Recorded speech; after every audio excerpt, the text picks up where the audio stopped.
Bom, hoje vamos estudar a lição 6 do terceiro trimestre de 2024. O tema é o livro de Esther. Bom, então, o estudo dessa semana é praticamente você fazer um apanhado sobre o tempo que aconteceu, e os eventos paralelo ao livro de Esther. Vamos dizer assim, um estudo histórico, né? Tá bom? Na página 2 do nosso material didático, ele traz aí o nosso texto áureo, que diz: porque se de todo te calardes neste tempo, socorro e livramento doutra parte virá para os judeus. Mas tu e a casa de teu pai perecereis. E quem sabe, para tal tempo como este, chegaste a este reino. Bom, então essa palavra, que Mardoqueu fala para Esther, primeiro aqui vamos explicar o termo judeu, como ele passa a ser usado na história a partir desse momento, depois do cativeiro babilônico. Então, depois eu vou botar algumas cronologias ali para vocês. O cativeiro babilônio, ele começa no ano 605 e termina no ano 536. Bom, e o tempo que nós vamos estudar agora de Esther, ele é um período um pouquinho à frente, tá bom? Esther, ela teria sido feita rainha em 479, colocar 480 em números redondos, seria mais ou menos 70 anos depois do fim do cativeiro babilônico, tá bom? Então, o nome judeus, ele a partir desse momento, ele passa a ter uma conotação assim diferente daquela histórica que judeus são os descendentes da tribo de Judá, tá bom? O reino de Israel estava dividido e a tribo de Judá, ela ficou sozinha, ela e a tribo de Benjamim, tá bom? Então eles começaram a ser chamados de reino de Judá, e todos aqueles que viviam naquele reino, que foram escravizados pela Babilônia em 605, aí eles são chamados de judeus, tá bom? Pelo país, até aqueles que fossem da tribo de Benjamim acaba que são chamados de judeus, no sentido genérico. E também o termo judeu, ele vai assumir uma definição para a religião de Israel. Vai começar a ser chamada de judaísmo, tá bom? Então aqui quando fala de judeus, está falando da tribo de Judá e da tribo de Benjamim, que eles eram chamados de judeus nesse período, tá bom? Nos dias do Novo Testamento, vai ter um significado parecido, porque a Judéia, que era a região do Novo Testamento, que ocupava a região da antiga tribo de Judá e da tribo de Benjamim. Essas duas tribos, então, era chamado de Judéia nos dias do Novo Testamento.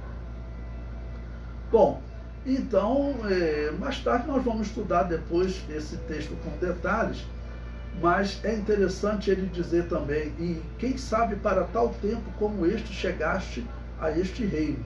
Porque nós veremos no capítulo 2, Mardoqueu começa a trabalhar para colocar Esther, numa posição de poder ser a esposa do rei, a rainha da Pérsia. 70 anos depois do fim do cativeiro, muitos judeus, eles não voltaram para Canaã. Se for contar da Pérsia, irmãos, são cerca de 1.500 a 2.000 quilômetros.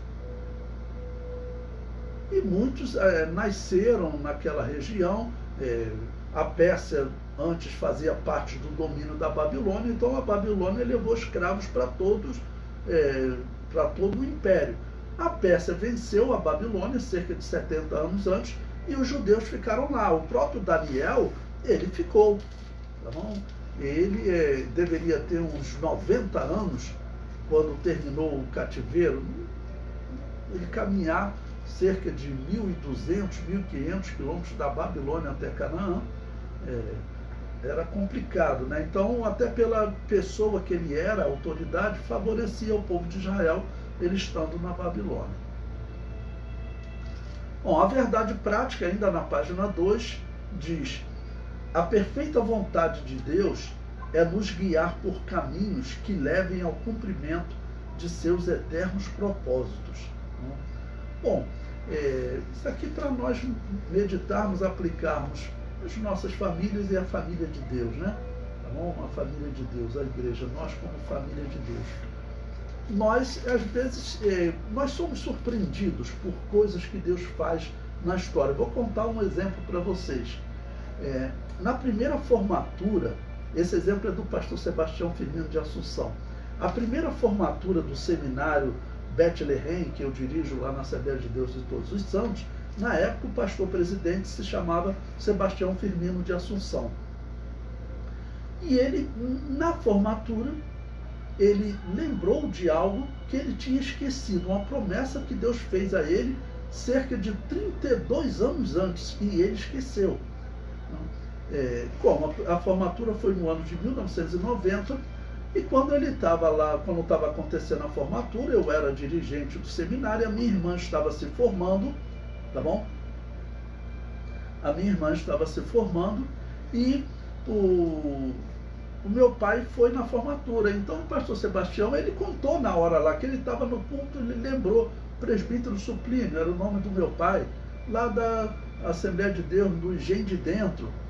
E Deus trouxe a ele, a memória dele, uma oração, um pedido que ele tinha feito a Deus, e ele foi numa consagração nessa igreja em 1968, 69, e ele tinha esquecido da profecia para ele, da revelação. E aí ele lembrou, lá em 1990, e ele contou na hora, que ele estava na consagração lá, e uma irmã teve uma revelação com ele. Falou para ele: olha, Deus me mostrava você orando para Deus colocar a casa de profetas lá na tua igreja. Né? E eu quero dizer que Deus está preparando um menino dessa igreja aqui para dirigir a sua casa de profetas lá. Aí quando ele viu meu pai, ele falou, era lá na igreja do presbítero Suplínio: opa, peraí, o jovem Levi ou o menino Levi, ele era uma criança lá naquele momento, 1968, eu tinha 5 anos de idade. Então, às vezes, Deus vai fazendo coisas na nossa vida, ele só foi lembrar disso em 1990. E as coisas que estão acontecendo no mundo, agora, em especial, vou falar no mundo cristão, em que doutrinas estranhas estão sendo pregadas entre nós. Tem um pastor da Assembleia de Deus que está na internet com a imagem de Maria. Disse que, como ele diz, que ele começou a ser criticado pelos outros pastores da Assembleia de Deus e que disseram que ele seria excluído. Ele falou: pode me excluir. Ele está virando católico. Ele disse que está abraçando a fé católica. Será que esse homem não sabe que por trás do catolicismo existe um paganismo, existe idolatria? Que aquela imagem de escultura de Maria, na verdade, não é Maria, é Diana dos Efésios, é Semíramis. Isso é largamente contado pelos historiadores. Então, com essa palavra aqui, na verdade, prática, nós podemos aplicar que cada um de nós, certamente Deus nos direcionou para locais durante a nossa vida e está direcionando agora, né, dentro do plano dele, que nós não conseguimos nem imaginar que nós estaríamos vivendo. Nós não conseguíamos imaginar que a igreja passaria pelo que está passando, né? Como mandaram aqui hoje um pastor que diz da Igreja do Evangelho Quadrangular, acho que não é antiético falar, que está conversando com um esqueleto de 600 anos atrás. Isso me lembra, eu comento e critico que entre os judeus tem um homem chamado Baal Shem Tov, que há 200 anos atrás ele dizia que o espírito do profeta Aías, lá dos dias de Salomão, aparece para ele para ensinar coisas das escrituras para ele, né? Então essas mensagens estranhas, esse paganismo que está entrando nas igrejas, e pior, lá, por exemplo, lá nessa Assembleia de Deus, que ele está lá com Maria, né? Uma estátua, uma imagem de escultura que a Bíblia condena, Está lá e os membros tudo glorificando a Deus. Agora, uma igreja Assembleia de Deus glorificando a Deus, aquele culto seria avivado, né? Certamente não é avivado. Aquilo ali é tudo morto espiritualmente, né? Porque Deus não se manifesta em local onde tem imagem de escultura, né? Isso é intolerável. Deus condena esse uso. Mas nós estamos vendo isso acontecer no nosso meio, né? Nós temos que combater com as forças que nós tivermos, mesmo sendo pequenos, somos pequenos, né? Que não tem ninguém famoso, nenhum de nós, mas com a pouca força que nós temos, nós combatemos, né, essa doutrina para salvar quantos nós pudermos. Bom, na página 3 do nosso livro, ele traz aí a leitura bíblica em classe, que é Esther, capítulo 1, do versículo 1 a 9, que diz: E sucedeu nos dias de Assuero, este é aquele Assuero que reinou desde a Índia até a Etiópia, sobre 127 províncias. Não, esse seria, para muitos, o maior império que já existiu. Tá bom? Esse Assuero, segundo a história, ele vai perder uma batalha significativa para os gregos quando ele tentar dominar os gregos, né? Depois eles vão conseguir invadir até a capital das cidades gregas, né? Atenas, e incendiar Atenas, mas vai ser um descendente dele. Ele vai perder uma batalha significativa. Mas era um império muito grande. Depois eu vou mostrar um mapa que mostra o tamanho desse império. E esse império persa, ele é tão significativo, ele vai ser um dos impérios que vai ajudar a derrubar o Império Romano, que eles vão atacar o Império Romano de um lado e os bárbaros de outro. Número 2. Naqueles dias, assentando-se o rei Assuero sobre o trono do seu reino, que está na fortaleza de Suzã, no 3º ano de seu reinado, fez um convite a todos os seus príncipes e seus servos, o poder da Pérsia e Média, e os maiores senhores das províncias estavam perante ele. Bom, depois eu vou mostrar uma sugestão de cronologia para vocês.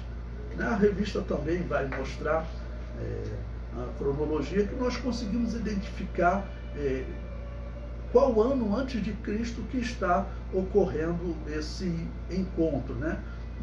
Esse texto da Bíblia, ele foi, assim podemos dizer, largamente confirmado pela arqueologia. Ok? Item 4, versículo 4. Para mostrar as riquezas da glória do seu reino e o esplendor da sua excelente grandeza, por muitos dias, a saber, 180 dias. E acabando aqueles dias, fez o rei um convite a todo o povo que se achou na fortaleza de Suzã, desde o maior até o menor, por 7 dias, no pátio do jardim do Palácio Real. Ou seja, está fazendo uma festa para todo o povo, né?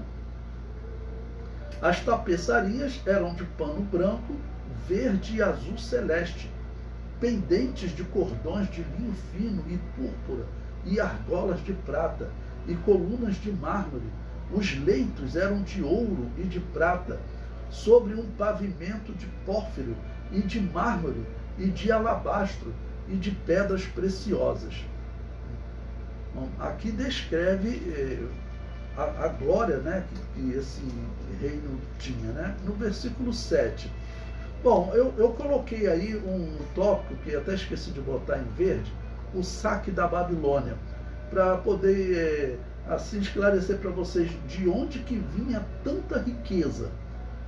Bom, eles estão aqui 70 anos após o saque da Babilônia. A Babilônia, ela tinha levado muito ouro até do templo de Israel. Lembre-se que em Daniel capítulo 5, o próprio rei Belsazar, ele exibiu as peças de ouro do templo, e dentre elas o castiçal, que era todo de ouro. Então, esses saques da Babilônia, e o domínio de todas essas terras, principalmente da Índia, que diz a história que tinha muito ouro, então fez desse país muito rico. Então está dizendo aqui, né, que os leitos eram de ouro e de prata. Bom, no versículo 7, e dava-se de beber em vasos de ouro, e os vasos eram diferentes uns dos outros, e havia muito vinho real, segundo o estado do rei. E o beber era por lei feito sem que ninguém forçasse o outro, porque assim o tinha ordenado o rei expressamente a todos os grandes da sua casa, que fizessem conforme a vontade de cada um. Também a rainha Vaste fez um banquete para as mulheres da casa real do rei Assuero. Bom, aqui eu não vou focar na questão da rainha Vaste, né? Porque essa lição ela vai focar na questão histórica do livro de Esther. Bom, na página 6, a introdução da nossa revista, que diz: concluímos o livro de Ruth. Nesta lição, iniciamos o estudo do livro de Esther. Ruth é cheio de referências expressas ao nome de Deus. Esther, por sua vez, tem como característica singular e sempre destacada a completa ausência do nome de Deus. Nem por isso o agir divino deixa de estar patente no livro. Esther não contém alusões diretas ao Deus da providência, mas nos apresenta uma história cujo roteiro é por inteiro uma manifestação da providência de Deus. Olha, o livro de Esther, ele chegou até a ser questionado na história se ele seria um livro inspirado. Ele não apresenta o nome de Deus, que se pronuncia Yahvé ou Javé, ou numa transliteração incorreta, Jeová. Tá bom?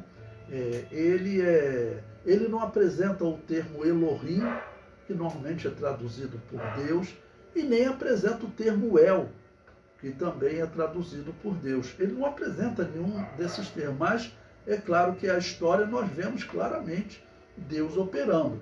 Então, apesar de alguns terem questionado a inspiração do livro de Esther, né, é claro que ele é um livro inspirado por Deus, assim considerado pelos judeus na história. Mas até hoje tem judeus que questionam a inspiração desse livro. Bom, capítulo 1. A organização do livro. No final da página 6. A categorização de Esther. Da mesma forma que Ruth, Esther pertence aos escritos, os 11 livros que compõem a terceira seção da Bíblia hebraica.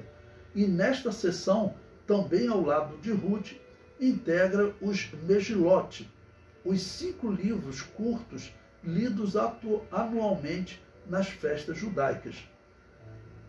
O livro de Esther é lido durante a festa de Purim, né, que é a festa que vai ser iniciada, né, exatamente pelo livramento de Israel. As categorizações de Ruth e Esther também são semelhantes na Bíblia cristã, na qual figuram entre os livros históricos. Por sua reconhecida canonicidade, Esther compõe o conjunto da revelação divina escrita completa e perfeita. É interessante você fazer uma comparação para os seus alunos, a experiência de uma gentia, Ruth, que se casa com um judeu, Boaz, e a israelita Esther, que se casa com um persa, Xerxes I.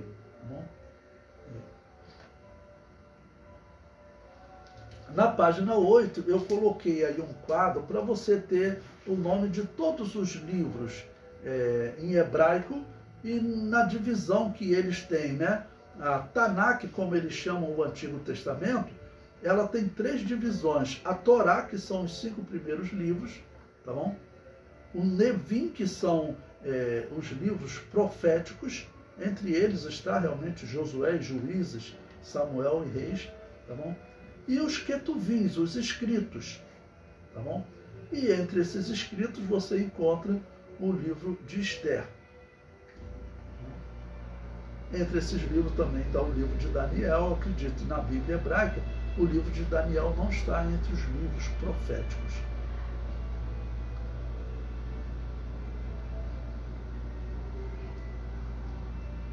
Bom, na página 8 ainda tem aí o número 2, características literárias. O livro de Esther tem 10 capítulos. Dentre suas características literárias, destaca-se sua objetiva historicidade, vista na expressa referência ao rei persa Assuero e em vários outros detalhes factuais, além de seu caráter de fonte primária para a festa de Purim, anualmente celebrada pelos judeus. O estilo narrativo é menos dialógico que o de Ruth. O texto é mais do narrador do que dos personagens. Na página 9, vamos falar de autor e data. Eu já antecipo aqui que, no meu entender, o autor provavelmente é Esdras. Então, Esdras vai viver um pouco depois do momento que Esther se torna rainha, e ele vai liderar o segundo grupo que retorna para Canaã. Então, página 9, autoria e data.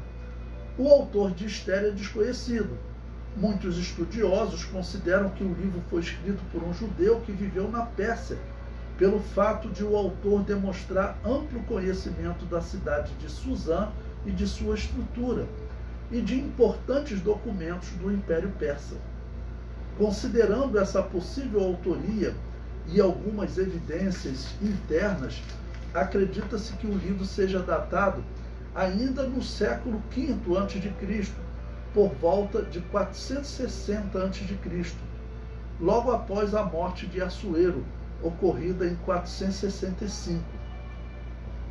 Outro fator levado em conta para essa datação é de ordem linguística. O autor empregou algumas palavras persas em meio ao hebraico, mas não fez uso algum de expressões originárias do grego, o que revela um estilo anterior à ascensão da Grécia sobre a Pérsia, que se deu com Alexandre o Grande em 330 a.C., aí quando o Império Persa vai cair, né? Então o Império Persa ele dura de 536 até o ano 330, né? Cerca de 200 anos. Na página 10, eu coloquei um quadro aí para você poder ilustrar para os seus alunos algumas datas importantes, contando sempre antes de Cristo. Coloquei um gráfico. O Êxodo, ele aconteceu 1446 a.C., para você poder medir que Esther, olha, ela vai viver cerca de 1000 anos depois do Êxodo, tá bom? Então o Êxodo aconteceu em 1446 a.C. Ainda na página 10, passam 435 anos e aí aparece o rei Davi, próximo do ano 1011 a.C., é quando Davi se torna rei. Passam-se mais 406 anos e inicia o cativeiro babilônio, que começou em 605 a.C. Passam mais 70 anos, estamos na página 10 da nossa revista. Passam mais 70 anos e no ano 536 ocorre o fim do cativeiro babilônio.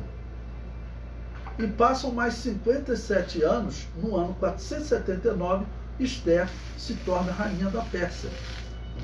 Então, aí para você poder ter uma noção de tempo. Então, Esther se tornou rainha cerca de 57 anos depois do fim do cativeiro, depois que a Pérsia se tornou a dominadora do mundo. Na página 11 da revista que eu passei para vocês, aí eu passo aí uma outra cronologia, já que essa lição é para você poder estudar o tempo do livro, a estrutura do livro, o momento histórico, né? Então tem uma segunda cronologia aí. 605 a.C. inicia o cativeiro babilônio, né? E ocorre a primeira leva. Primeiro grupo que vai escravo, né? 597 a.C. ocorre a segunda leva. 586 ocorre a terceira leva. Foram 3 levas que Nabucodonosor conduziu para a Babilônia. Em 536, quando a Pérsia domina a Babilônia, eles retornam para Canaã. Então você pode ler o livro de Esdras, capítulo 1, versículo 1, que ele descreve o documento que Ciro, o imperador persa, escreveu, permitindo que os judeus voltassem para a terra de Canaã. Em 486, essa aqui já é uma data da história, né? Dos arqueólogos, dos historiadores, eles dizem que esse rei Xerxes I, que também é chamado de Assuero, se tornou rei da Pérsia. E em 479, Esther se torna rainha da Pérsia, ou seja, 7 anos, no 7º ano, isso vai ter inclusive citado no livro de Esther, no 7º ano de Xerxes, ela se torna rainha da Pérsia. Como a arqueologia nos apresenta esse número, o ano 486 a.C., tá bom? E o livro diz que ela se tornou rainha no 7º ano desse rei, então eu coloquei ali, no ano 479 a.C. E no ano 464, o filho de Xerxes, chamado Artaxerxes I, se torna rei da Pérsia, ou seja, Xerxes morreu e ele se tornou rei. E eu coloquei ele aí para você poder esclarecer um ponto para os seus alunos. Alguns falam, será que esse Artaxerxes seria filho da rainha Esther? Não, não. Normalmente esses reis, eles tinham muitas mulheres, né? Tá bom? E não existe relato, tá bom, de que Esther tenha dado um filho a esse rei. Né? E segundo a história, realmente Artaxerxes I era filho, né, desse rei com uma outra mulher. Na página 12, então também eu apresento uma outra cronologia que vai ajudar vocês durante todas essas aulas, até o fim desse trimestre que nós vamos estar estudando o livro de Esther. Bom, você viu que no ano 536, Ciro venceu a Babilônia e o Império Persa iniciou.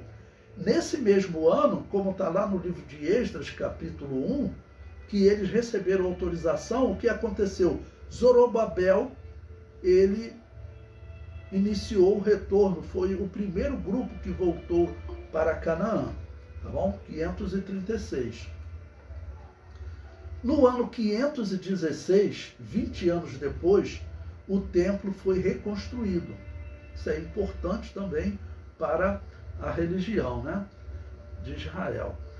No ano 486, como eu havia dito no outro gráfico, eu repeti aqui, Xerxes I se torna rei da Pérsia, tá? E em 479, 7 anos depois, Esther se torna rainha da Pérsia.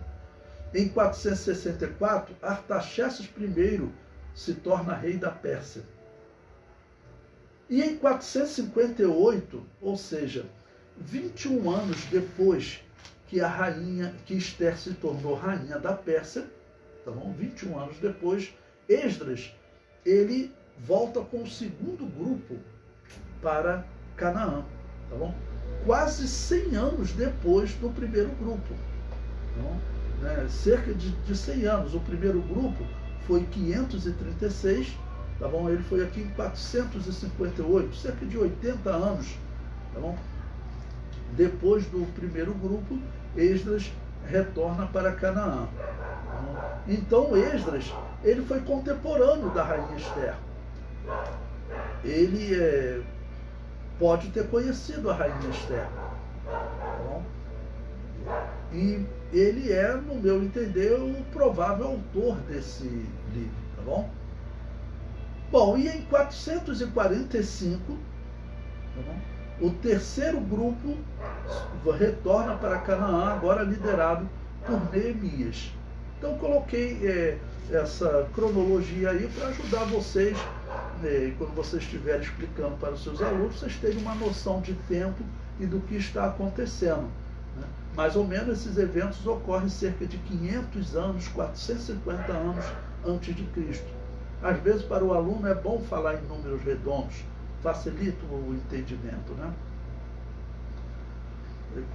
Por exemplo, é praticamente o tempo de existência do Brasil, né? Ainda na página 12, lembrando que o que eu coloco em verde é um texto que eu acrescentei aí para vocês poderem ter um auxílio a mais. Ele diz: os persas, sob a liderança de Ciro, venceram a Babilônia em 536, tornando-se senhores do mundo. Ciro morreu no ano 530. Cambises assume o trono da Pérsia em 530. Né? Depois, Dario I assume o trono da Pérsia em 521. A reconstrução do templo, retomada com permissão de Dario I em 520.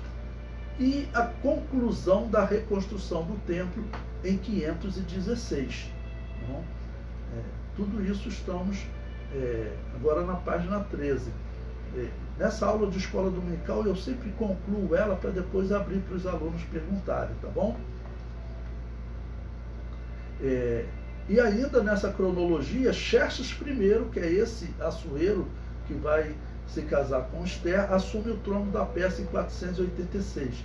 Olha, só para indicação, 3 anos depois ocorre a deposição da rainha Vasti, ou Vasti, como alguns pronunciam, tá bom?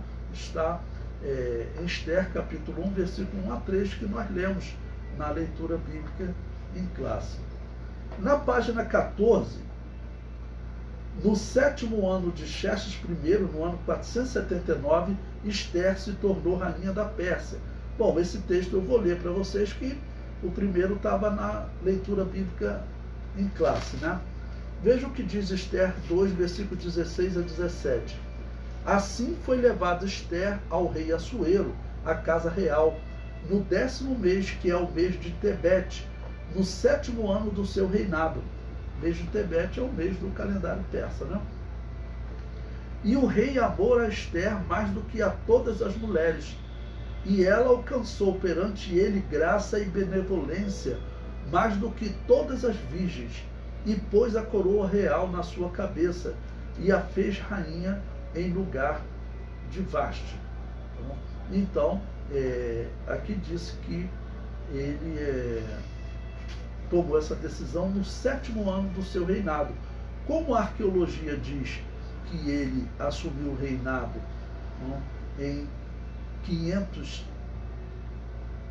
486, então, o 7º ano do reinado, nós podemos dizer que Esther se tornou rainha da Pérsia no ano 479. Tá bom?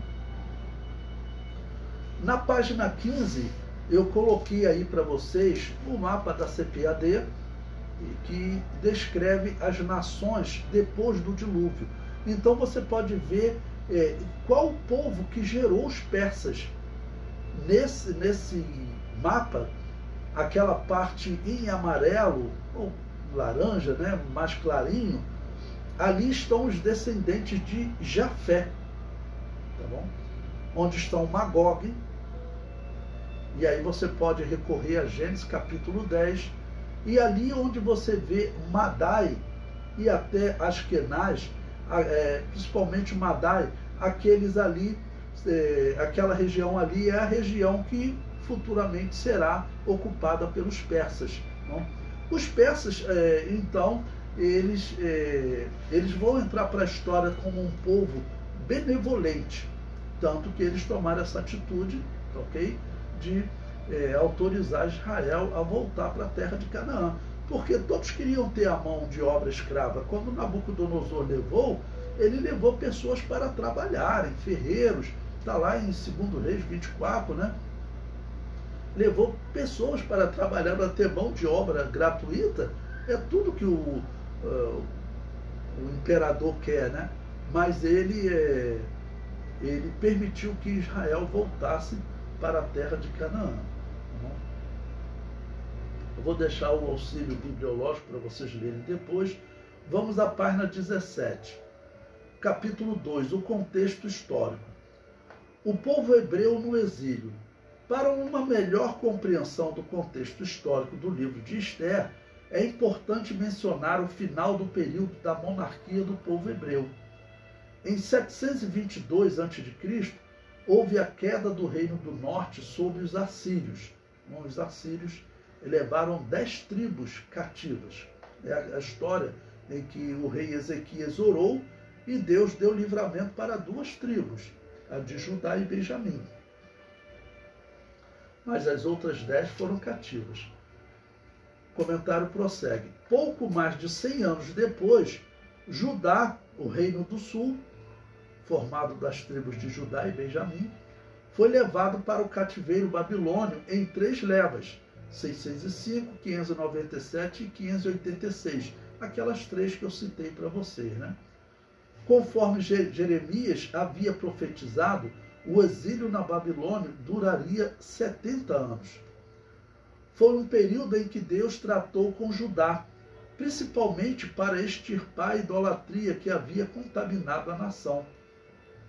Deus abomina todo pensamento, sentimento e comportamento idolátrico. Por isso, nada em nossa vida pode ocupar o lugar que pertence a Ele, né? Ou seja, não temos imagem de escultura, né, de espécie alguma. Não? Bom, número 2, na página 18, o fim do exílio. Ao mesmo tempo em que julgava Judá por idolatria, o Deus eterno, juiz de toda a terra, exercia seu justo juízo sobre a Babilônia por sua iniquidade, porque Deus permite o sofrimento do seu povo quando eles pecam. No caso, eles se tornaram idólatras, tá bom? Antes desse período, Jeremias, junto com Josias, conseguiu fazer uma limpeza no templo. Você pega lá em 2 Reis 23, vai até 24, Jeremias continua, depois que Josias morre, Jeremias continua profetizando. Nos dias de Josias, diz que eles tiraram os profetas de Baal do templo.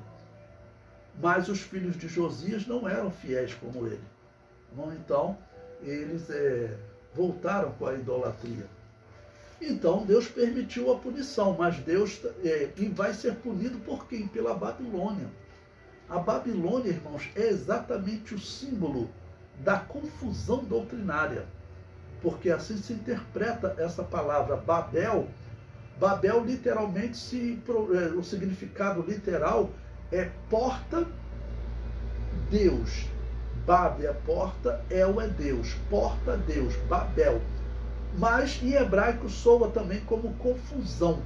Então, por isso se tornou símbolo de confusão doutrinária.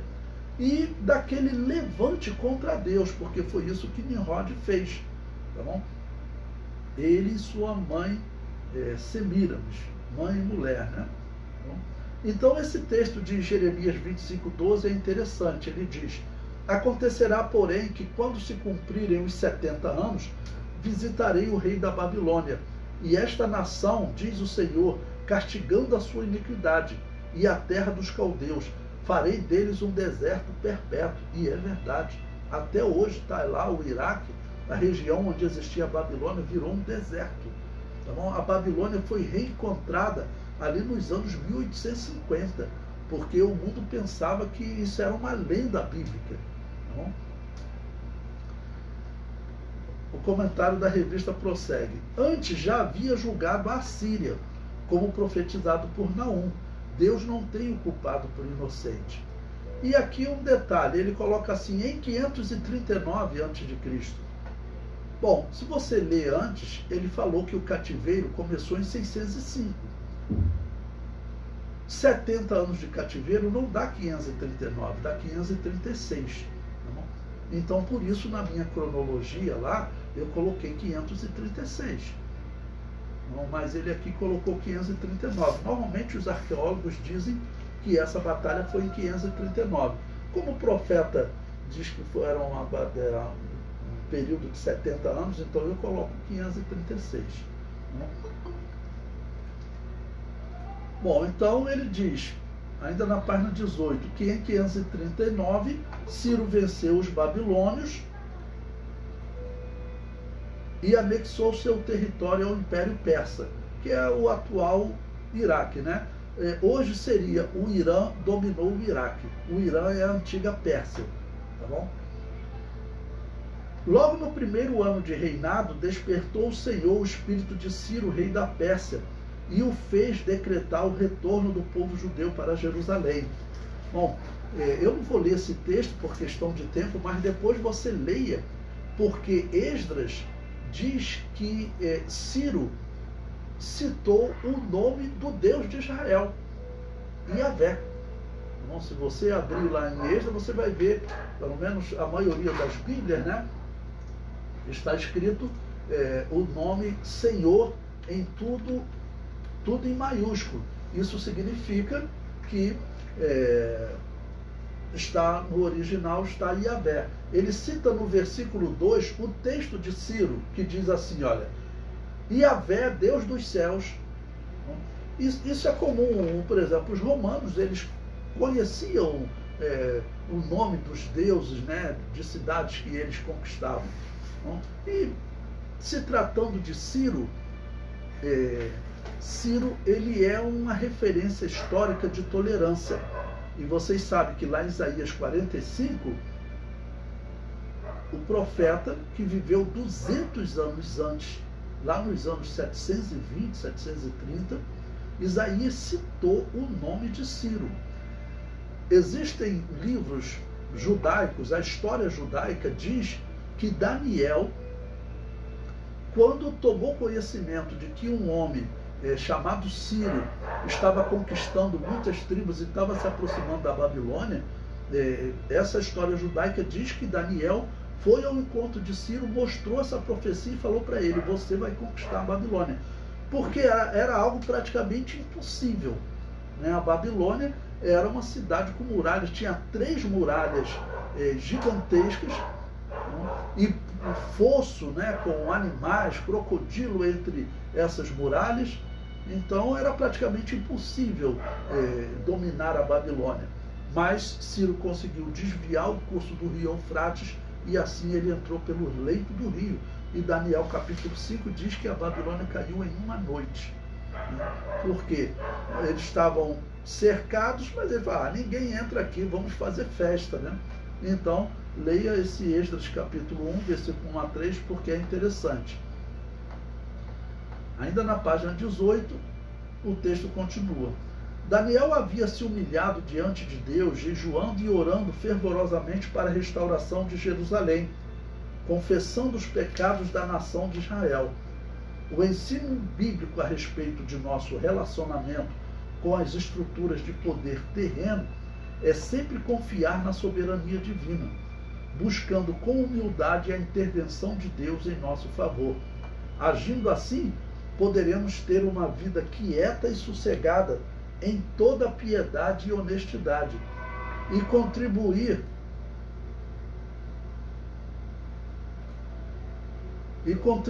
para o cumprimento do maior propósito de Deus, que é a salvação de todos os homens, inclusive dos que não governam segundo os valores divinos.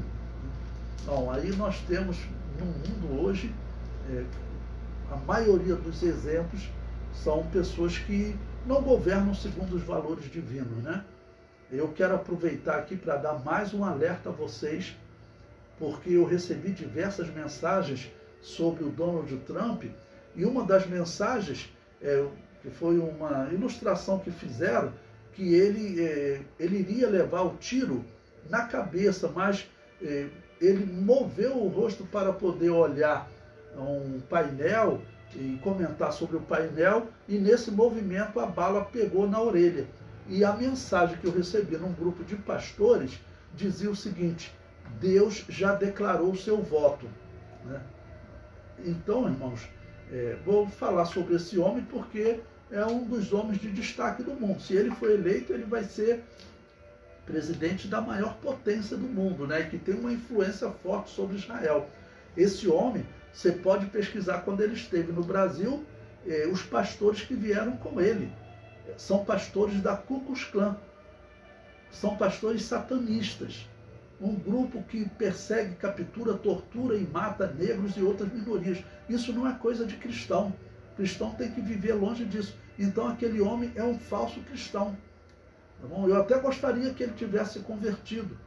Tá bom? Mas um cristão de verdade não anda com essas pessoas. Tá bom? Aqueles pastores que aparecem orando com ele são pastores da Ku Klux Klan. Esse grupo ele foi criado pela Igreja Batista Reformada lá nos Estados Unidos e até hoje é pastoreado, é liderado por pastores batistas.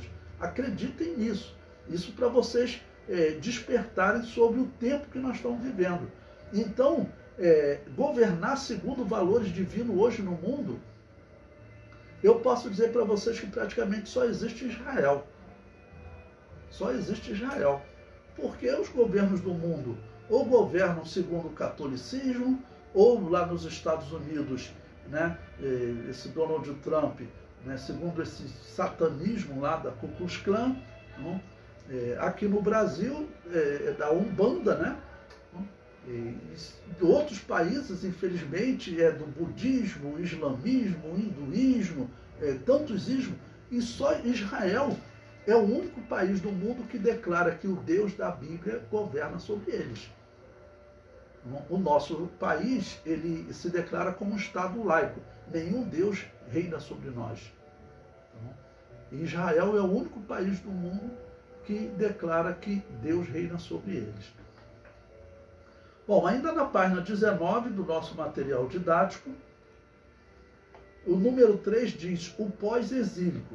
Esther registra fatos ocorridos na capital do Império Persa, Suzã, entre o primeiro e o segundo retorno dos judeus para Jerusalém. Estima-se que mais de 1 milhão de judeus viviam na região da Babilônia. Bom, eu coloquei um texto aí para nós podermos ler, de 2 Reis, capítulo 24, do versículo 14 até o versículo 16. E quando começa a escravidão dos judeus, a primeira leva, ele diz: e transportou a toda Jerusalém, como também todos os príncipes e todos os homens valorosos, 10.000 presos. Só nessa primeira leva dos homens valorosos, tá bom? E carpinteiros e ferreiros que prosseguem, foram 10.000. E depois vai ter a segunda leva e a terceira leva. Então aqui ele coloca 1 milhão, eu não sei se chega a esse número, é difícil você falar, né? A primeira leva, que foi a grande leva, foram 10.000 pessoas, tá bom? 10.000 pessoas. No versículo 16, ele ainda diz: e todos os homens valentes, até 7.000, e carpinteiros e ferreiros, até 1.000, todos eles destros na guerra, e estes o rei da Babilônia levou preso para a Babilônia. Então, nós teríamos aí 10.000 mais 7.000, quer dizer, vamos botar uns 20.000 de pessoas. Ele está levando pessoas para trabalharem, tá bom? Ele está levando pessoas para trabalharem. Então, para nós podermos dimensionar mais ou menos esse número de 1 milhão que ele citou aí. Na página 20, diz: mesmo com o decreto de Ciro, que permitia a volta para Jerusalém, a maioria absoluta dos judeus decidiu, pelo que lhes parecia mais cômodo, permanecer nas cidades que ocupavam na Babilônia. Somente cerca de 50.000 voltaram para Jerusalém no primeiro grupo liderado por Zorobabel. No segundo ano do reinado de Ciro, 538 a.C., bom, seria 536, 535, né? Esse período da história é narrado no capítulo 1 ao capítulo 6 do livro de Esdras.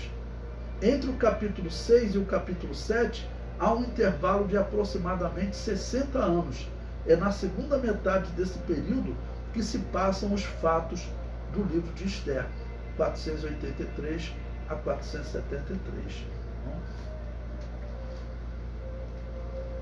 Bom, vamos agora ao capítulo 3, que está na página 21, que diz: propósito e mensagem.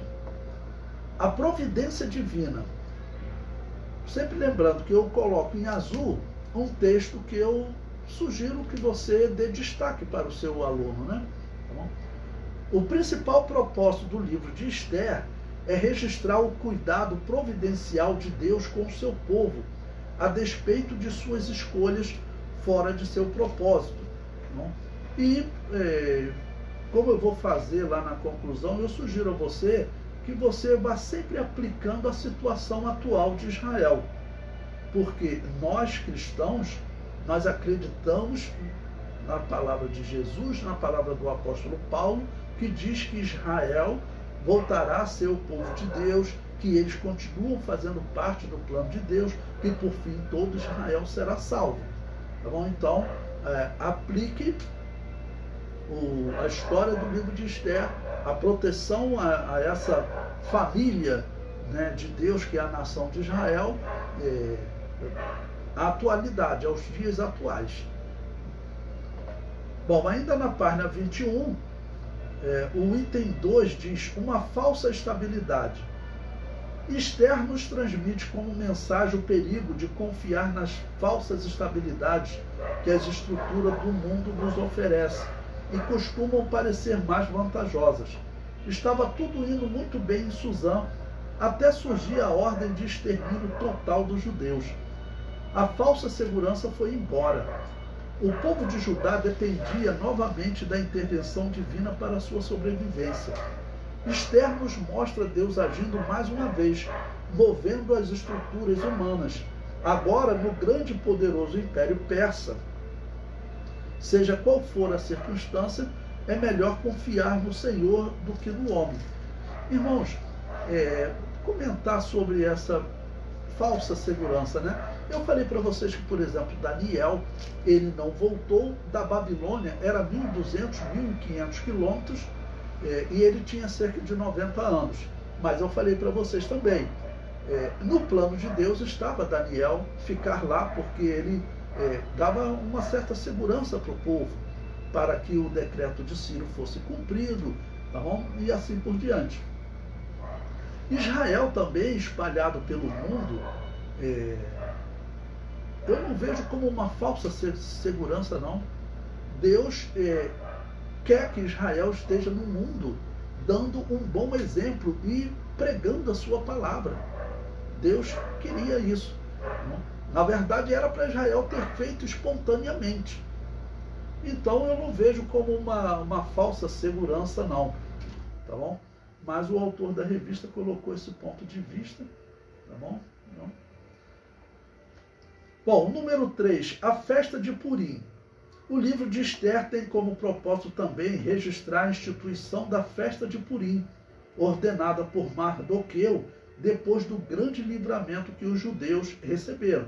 Nós vamos estudar esses fatos com detalhe. Trazendo para os dias atuais, se você quiser saber, né, como o povo de Israel celebra hoje, sempre lembrando que Israel hoje ele está desviado, né? Então você vai poder encontrar racidistas, né, cabalistas, que são judeus, mas que todos são judeus espíritas.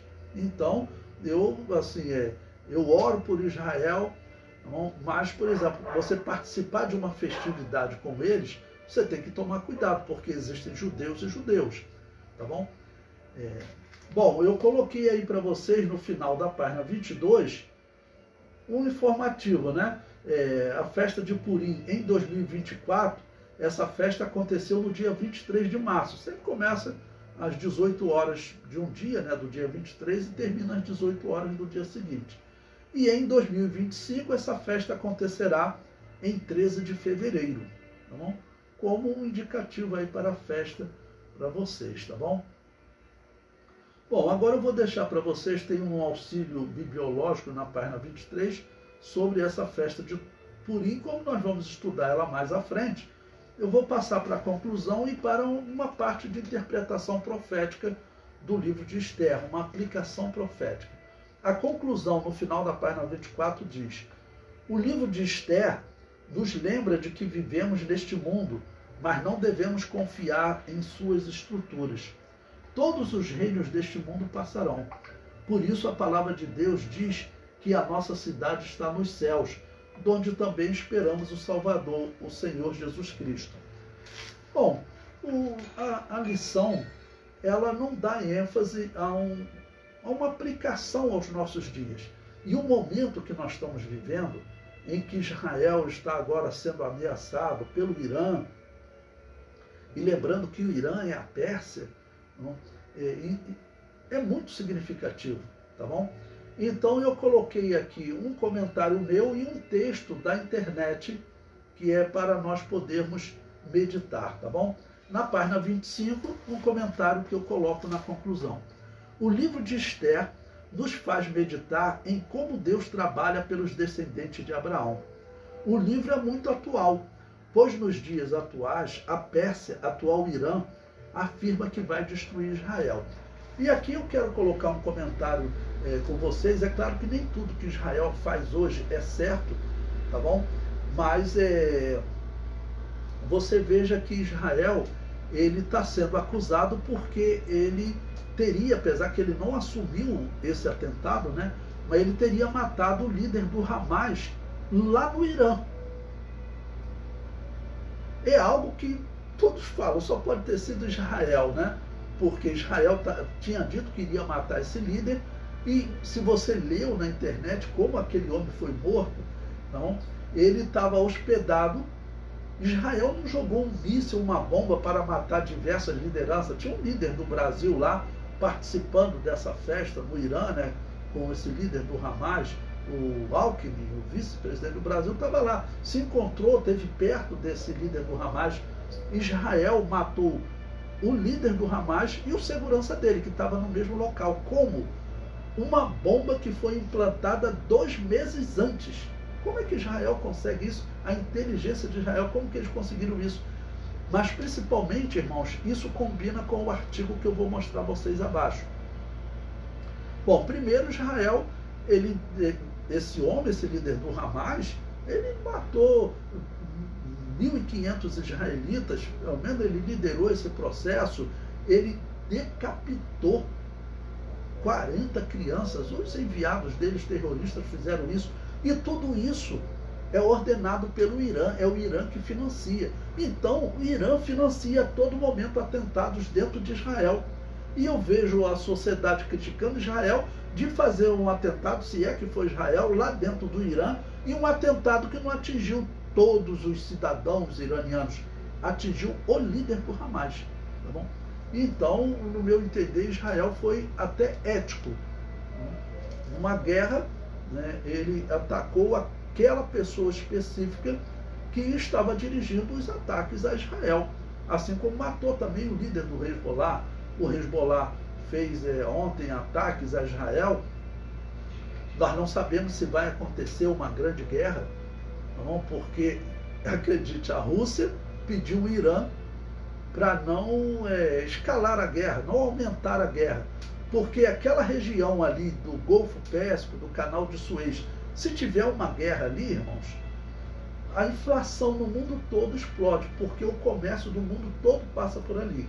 Os produtos que vêm da China, né, todo produto passa por ali, né? Os produtos do Brasil que vão para a China, nossa soja, tudo passa por ali. Se tiver uma guerra ali, o Canal de Suez vai ser fechado. Aí eles vão ter que dar uma volta pelo sul da África, né? E vai aumentar muito o tempo de viagem, vai encarecer tudo. Bom, mas o que eu quero focar com vocês é que a liderança do Irã, eles estão preocupados porque eles falaram, alguém aqui de dentro do Irã deu informações para Israel. Ou seja, eles estão desconfiados que a população, e muitas pessoas estão falando, olha, nós temos que combater esses religiosos extremistas, que é chamado o islamismo xiita, né, que domina o Irã desde 1979, que teve a revolução lá. Eles é que defendem a destruição de Israel. Bom, o artigo que eu vou colocar aí agora foi de 2023, em que um príncipe persa, que segundo a história ele é descendente de Ciro, ele faz alguns comentários sobre Israel e ele combate aqueles islâmicos que lideram o Irã.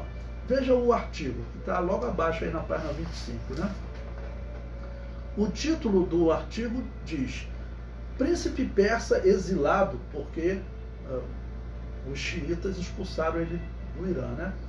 Ora no Muro das Lamentações. Olha só. Reza Pahlav, ou Parlev, que acho que pronuncia, compartilhou em suas redes sociais um momento em que ora pela paz entre Israel e o Irã. Olha que significativo, irmãos. Né? Eu achei interessantíssimo essa notícia. Bom, porque você tem um homem que se diz descendente de Ciro, que ele quer tirar, ele é simpático de Israel, e ele fala assim, como Ciro, tá bom? Defendeu a liberdade de Israel, eu também defendo a liberdade de Israel. E prossegue, né? Bom, foi em 2023, tá bom?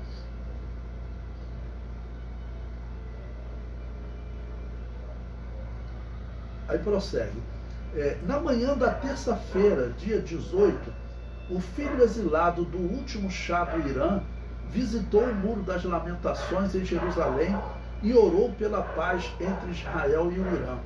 Reza Parlev compartilhou uma foto em seu perfil no Twitter, mencionando a libertação do povo judeu do cativeiro há 2.500 anos por Ciro. Não é interessante você, no domingo, citar isso aqui para os seus alunos? Tá bom? Por Ciro, o Grande, que os ajudou a reconstruir seu templo em Jerusalém. É com profunda admiração que visito o Muro das Lamentações daquele templo e rezo pelo dia em que o bom povo do Irã e de Israel possam renovar nossa amizade histórica, escreveu. Parlev citou ainda um versículo da Bíblia hebraica sagrada. Assim diz Ciro, o rei da Pérsia: todos os reinos da terra o Senhor Deus dos céus me deu, e ele me ordenou que construísse uma casa para ele em Jerusalém, que está na Judéia. Tuitou. Na página 26 agora. A visita de Parlev com sua esposa ao Muro das Lamentações foi organizada pelo ministro da inteligência israelense, Gilia Gamaliel. Na ocasião, o príncipe leu um versículo de Salmos, guiado por um rabino local, enquanto orava pela paz entre as duas nações. De acordo com o Iranite, a visita histórica de Parlev ao Estado judeu se estendeu ao encontro com o primeiro-ministro de Israel, Benjamin Netanyahu, em Jerusalém, onde participou de uma cerimônia do Dia da Lembrança do Holocausto, no Yad Vashem. Bom, comentar aqui essa questão profética, né? Essa questão profética, porque assim, nós devemos olhar para todos os lados. Nós não sabemos de onde virá o anticristo. Apesar da Bíblia não dizer que o anticristo vai ajudar na construção do templo, muitos afirmam isso na internet. Eu até acredito que ele provavelmente vai ajudar. Eu só não afirmo porque a Bíblia não afirma isso. A Bíblia afirma que ele vai assentar-se no templo de Deus, querendo parecer Deus, e que ele vai interromper o sacrifício e a oferta de manjares e vai colocar uma abominação desoladora lá no lugar santo. Então, é isso que a Bíblia afirma. Mas, a princípio, ele provavelmente vai realmente contribuir com a construção do templo. Então, quando eu vejo um satanista como Donald Trump, porque quem anda com pastores da Ku Klux Klan, para mim, é satanista. E ele se declara mesmo, tem várias coisas nos Estados Unidos, se declara ele como supremacista racial. Então, isso é coisa do inferno. Isso é coisa do inferno. Então, quando eu vejo um homem como Donald Trump, esse daqui que eu não conheço, né, a vida dele, não tenho nenhuma notícia dele, tá bom? Mas quando eu vejo ele também, de alguma maneira, trabalhando pelo templo de Jerusalém, né, isso é profético, irmãos. Então, nessa lição, fale também sobre a questão da profecia, relacionada a essa família de Deus que é Israel. Então, nós sabemos que eles serão enganados, que a Bíblia profetiza guerras, que eles estarão a ponto de serem destruídos, mas que por fim eles serão salvos. Por fim, todo Israel será salvo, é o que diz o apóstolo Paulo. Bom, eu falei para vocês em outras aulas que eu considero assim quase impossível essa revista colocar alguma coisa de protestantismo, né? Porque são textos históricos. Mas a falta de uma aplicação aos nossos dias, né, nós podemos suprir com esse artigo que está no CPAD News. Depois eu vou até corrigir lá, porque aqui não saiu o artigo completo e a data, tá bom? Depois eu vou colocar lá para vocês.